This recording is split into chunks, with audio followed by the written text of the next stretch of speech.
गठबंधन के अंदर गठबंधन वाली बात दिखाई दे रही है। जैसे कोटा के अंदर कोटा, वैसे ही गठबंधन के अंदर गठबंधन। जीतन राम मांझी बीजेपी के लिए बैटिंग कर रहे हैं और चिराग पासवान अभी नीतीश कुमार के लिए नहीं, बैटिंग कर रहे देखिए, दलितों के लिए आरक्षण लागू करने के बाद आज भी उस समाज में छुआछूत तो अब वैसी नहीं है जो कभी जिस समय आरक्षण लागू हुआ था। अनुसूचित जाति जनजाति में उन्हीं जाति को इसमें शामिल किया गया जो जिनसे सामाजिक तौर पर लोग छुआछूत मानते थे।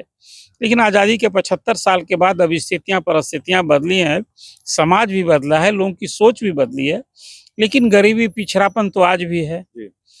तो अब दलित की राजनीति करने वाले नेताओं के लिए सच पूछे उनके दुकान पर खतरा हो गया है। उसी खतरे का संदेश मैं देख रहा हूं कि सुप्रीम कोर्ट के उस फैसले के बाद अधिसंख्य दलित नेता जो दलित की राजनीति करते हैं, मैं जात की राजनीति में नहीं कर रहा हूँ, किसी जात से आते हों, दलित समाज से, उन्होंने सुप्रीम कोर्ट के इस फैसले के खिलाफ किया। वो कहा कि भाई छुआछूत के आधार पर दलितों को आरक्षण मिला है और आप इसमें कह रहे हैं कैटेगरी करने के लिए, तो गलत है, संविधान के विपरीत, ऐसा उनका कहना है। आज जो बात आपने की, चिराग पासवान भी केंद्रीय मंत्री हैं, रामविलास पासवान के सुपुत्र हैं, उन्होंने भी सुप्रीम कोर्ट के फैसले के खिलाफ टिप्पणी की, विरोध में किया कि गलत है। लेकिन केंद्र सरकार में, नरेंद्र मोदी की सरकार में एक दूसरे मंत्री हैं जो बिहार के मुख्यमंत्री रह चुके हैं, जीतन राम मांझी, जो हम के संस्थापक और अध्यक्ष हैं। आज उन्होंने न सिर्फ सुप्रीम कोर्ट के फैसले को उचित ठहराया है, बल्कि उस फैसले के विरोध करने वाले लोगों को कहा कि ये लोग तो स्वार्थी लोग हैं। नमस्कार, आप देख रहे हैं 4 PM और मैं हूं अभिषेक मिश्रा। देखिए, आरक्षण को लेकर बिहार में सियासी बवाल बढ़ता जा रहा है और इस बवाल को लेकर सवाल, आखिर ये बवाल कहां जाकर रुकेगा। बिहार में एनडीए में बवाल बढ़ता हुआ दिखाई दे रहा है। जिस तरह से आज जीतन राम मांझी भिड़ गए हैं चिराग पासवान से और मोदी के 2 मंत्रियों के बीच भिड़ंत, चिराग पासवान, जीतन राम मांझी, एनडीए के 2 दलों के नेताओं के बीच भिड़ंत, और फिर आरक्षण को लेकर कई तरह के सवाल और भी हैं। हमारे साथ बिहार के जाने माने पत्रकार अरुण पांडे सर हैं और अरुण पांडे सर से हम बात करेंगे। सर, सबसे पहले तो जीतन राम मांझी और चिराग पासवान की भिड़ंत पर बात करेंगे। जीतन राम मांझी ने स्वार्थी तक बता दिया। कोई रिएक्शन आया था चिराग पासवान का कोटा में, कोटा वाला आरक्षण का जो मामला है?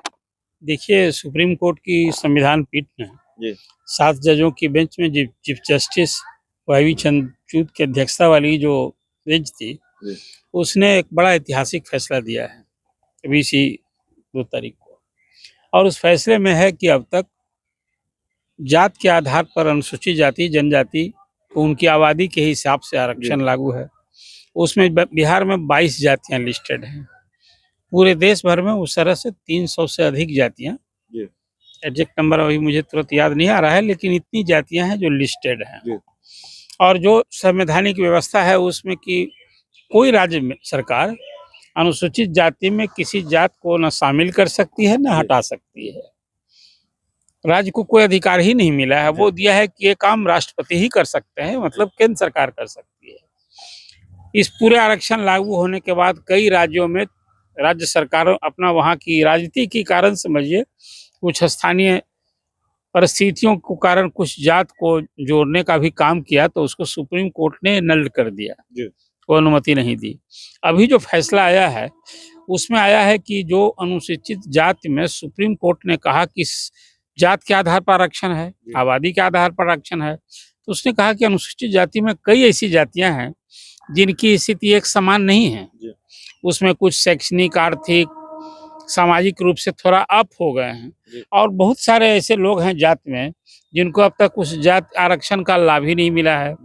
ये जो आरक्षण है न सिर्फ सरकारी नौकरी में, अब तो सरकारी इंस्टीट्यूशन में नामांकन में भी आरक्षण लागू है। तो सुप्रीम कोर्ट ने ये अधिकार राज्य सरकारों को दे दिया कि आप वहाँ इसका क्लासिफिकेशन, कैटेगराइज कीजिए। एक तरह से आप कह सकते हैं जिस तरह से पिछड़ों के लिए मंडल कमीशन की सिफारिशों के तहत 27% का आरक्षण लागू है, तो उसमें क्रीमी लेयर की बात की थी। तो क्रीमी लेयर की बात सुप्रीम कोर्ट ने राज्य सरकार को कहा कि आप कैटेगराइज कीजिए। ये 7 जजों की बेंच में एक जज ने अलग फैसला दिया और उस फैसले में कैटेगराइज करने पर कुछ नहीं कहा कि आप कीजिएगा न। 6 जज ने तो कहा कि नहीं, कैटेगराइज कीजिए। और जो अब तक आरक्षण से वंचित हैं, जो पिछड़ गए हैं, उनके लिए आप सोचिए। जो वहाँ जस्टिस बेला त्रिवेदी जो जज थी, उन्होंने कहा कि भाई आप जो ये फैसला अभी हम लोग का जो बेंच दे रहा है, इसमें राज्य सरकार को तो कुछ करने की छूट ही नहीं है जी। और आप राज्य सरकार को ये काम सौंप रहे हैं। उनका इस फैसले से अलग राय यही थी, कैटेगराइज किए जाने पर, ना किए जाने पर उस जज ने कोई अपनी राय नहीं दी है। उनका कहना है ये जो हम राज्य सरकार को नहीं सौंप सकते हैं, इसलिए कि संविधान में राज्य सरकार को अनुमति नहीं है, तो उनका फैसला अलग आया है। लेकिन उनके फैसले का स्पिरिट यही है। अब रही बात इस फैसले के बाद, मैं मानता हूं कि पूरे देश में जो दलित की राजनीति करने वाले राजनेता हैं, आजकल तो आरक्षण एक हथियार न हो गया है। और मैं मानता हूं कि दलितों के लिए आरक्षण लागू करने के बाद आज भी उस समाज में छुआछूत तो अब वैसी नहीं है जो कभी जिस समय आरक्षण लागू हुआ था। अनुसूचित जाति जनजाति में उन्हीं जाति को इसमें शामिल किया गया जो जिनसे सामाजिक तौर पर लोग छुआछूत मानते थे। लेकिन आज़ादी के 75 साल के बाद अब स्थितियां परिस्थितियां बदली हैं, समाज भी बदला है, लोगों की सोच भी बदली है, लेकिन गरीबी पिछड़ापन तो आज भी है। तो अब दलित की राजनीति करने वाले नेताओं के लिए सच पूछे उनके दुकान पर खतरा हो गया है। उसी खतरे का संदेश मैं देख रहा हूं कि सुप्रीम कोर्ट के उस फैसले के बाद अधिसंख्य दलित नेता जो दलित की राजनीति करते हैं, मैं जात की राजनीति में नहीं कर रहा हूँ, किसी जात से आते हों, दलित समाज से, उन्होंने सुप्रीम कोर्ट के इस फैसले के खिलाफ किया। वो कहा कि भाई छुआछूत के आधार पर दलितों को आरक्षण मिला है और आप इसमें कह रहे हैं कैटेगरी करने के लिए, तो गलत है, संविधान के विपरीत, ऐसा उनका कहना है। आज जो बात आपने की, चिराग पासवान भी केंद्रीय मंत्री हैं, रामविलास पासवान के सुपुत्र हैं, उन्होंने भी सुप्रीम कोर्ट के फैसले के खिलाफ टिप्पणी की, विरोध में किया कि गलत है। लेकिन केंद्र सरकार में, नरेंद्र मोदी की सरकार में एक दूसरे मंत्री हैं जो बिहार के मुख्यमंत्री रह चुके हैं, जीतनराम मांझी, जो हम के संस्थापक और अध्यक्ष हैं। आज उन्होंने न सिर्फ सुप्रीम कोर्ट के फैसले को उचित ठहराया है, बल्कि उस फैसले के विरोध करने वाले लोगों को कहा कि ये लोग तो स्वार्थी लोग हैं, ये लोग अब तक जो आरक्षण की रेवड़ी है इसका लाभ ही लोग उठाते रहे हैं।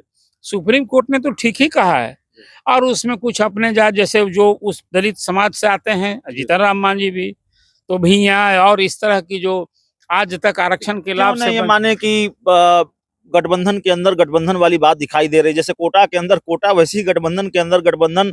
जीतनराम मांझी बीजेपी के लिए बैटिंग कर रहे हैं और चिराग पासवान अभी नीतीश कुमार के लिए बैटिंग नहीं, देखिए, इसको नीतीश कुमार के लिए बैटिंग करना और चिराग पासवान, जो बात आप कह रहे हैं, देखिए अभी आरक्षण के इस सवाल पर दो दलित नेता हैं, चिराग भी दलित नेता हैं, और दोनों भिड़ गए हैं और दोनों इस इशू पर अलग अलग रहे हैं। आप ये कह सकते हैं कि एनडीए के घटक दल में दो दलों में मतभेद उभरा।